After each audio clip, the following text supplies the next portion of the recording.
เท่าบ่เสียวครึ่งหนึ่งของเจ้าเมียอายผู้อยู่เฮือนขึ้นรถเอ้ยลงเฮือขึ้นเหนือหรือว่า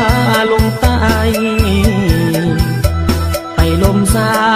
วได้ก็บ่มีไผจะเหมือ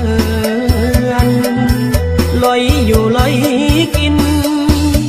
ดุดดินคือขี่กระเดือนบอกคือเมียอายอยู่เฮือนน้องคอยเตือนอายทุกเวลา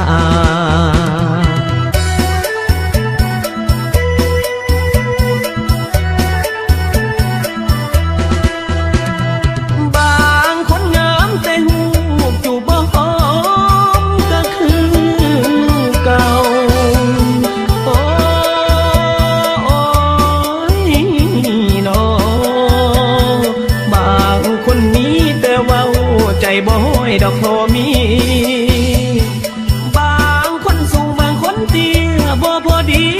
คือเมียมิงโอ้ยน้องยิ่งอยู่ในโลกนี้หักเมียอายดอกผู้เดียว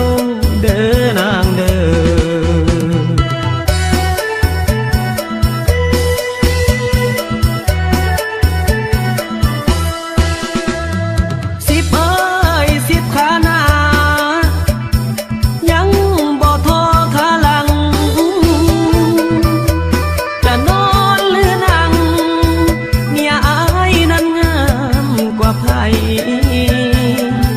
เว้าแบ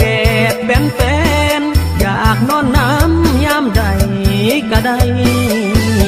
เมียอายคนมีน้ำใจหายิ่งใดเทียมน้องบ่ได้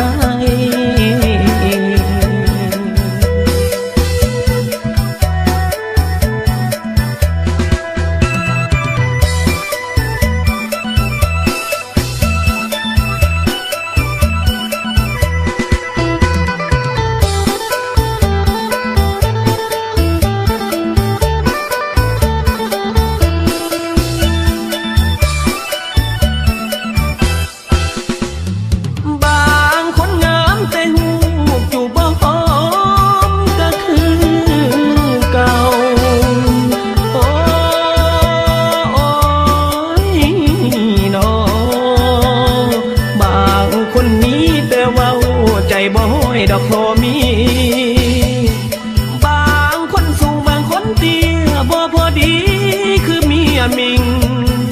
โอ้ยน้องยิ่งอยู่ในโลกนี้หักเมียอายดอกผู้เดียวเด้อนางเด้อ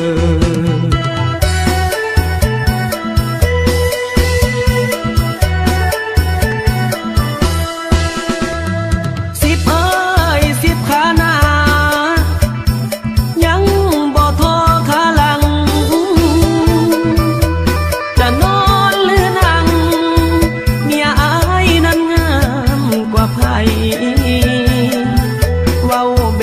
บแฟนอยากนอนน้ำยามใดก็ได้